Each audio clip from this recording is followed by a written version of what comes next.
I don't actually think Pluto would stand a chance if up against a coyote, but The Legend of Coyote Rock is quite a sweet cartoon. This was released in 1945, directed by Charles A. Nichols, and of course we have Pinto Colvig as Pluto, and it's narrated by Cactus Mac, which I have to say is an absolutely brilliant name. And Pluto is in charge of guarding this flock of sheep.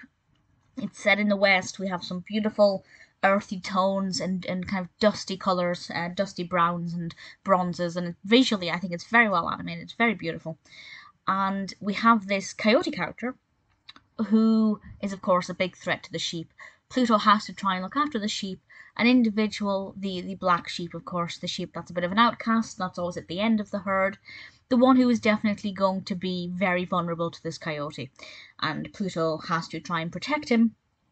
And, of course, needless to say, this causes all kinds of catastrophes.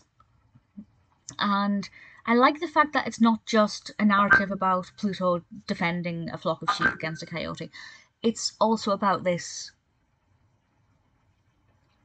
legend, which I don't want to spoil too much, but it's about this rock that is shaped like a coyote, and the legend goes that Pluto did something while defending these sheep, and that created this coyote rock.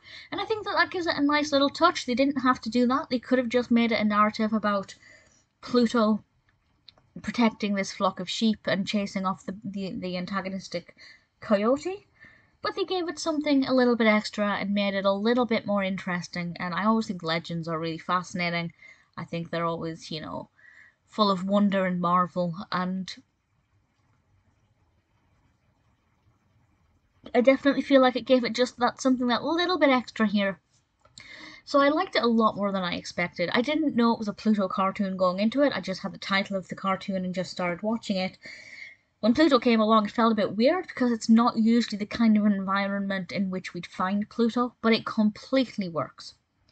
I really thoroughly enjoyed it. I particularly liked the animation when Pluto and the coyote were either mirroring each other's movements or they were doing the exact same movements, and it was really kind of compelling to watch, and I liked this one a lot. I really enjoyed The Legend of Coyote Rock. I don't know if it would make... Actually, I was going to say, I don't know if it would make my top 5 list of Pluto cartoons, but since Pluto's not my favourite character in general, I don't have that many that I absolutely, of which I am enamoured.